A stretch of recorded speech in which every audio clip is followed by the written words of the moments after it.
Dreams TV हेरिराख्नु भएको छ। Dreams टिभीमा तपाईँलाई स्वागत छ।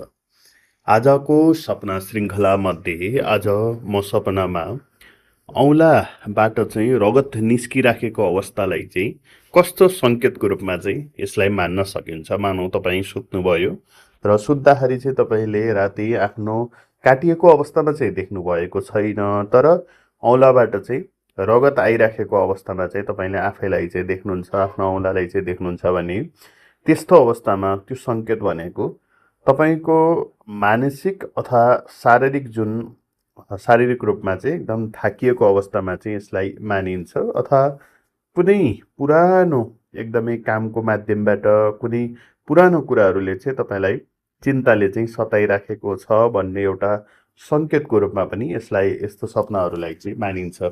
त्यही भएर यदि यस्तो सपनाहरू देख्नु भएको छ भने त्यस्तो अवस्थामा चाहिँ तपाईँले अलिकति आफूलाई चाहिँ फ्रेस फिल गर्नु आवश्यक छ। यस्तो समयमा तपाईँ कुनै ट्राभल अथवा कुनै मेडिटेसनको माध्यमबाट चाहिँ आफूलाई राम्रो फिल गराउन सक्नुहुनेछ।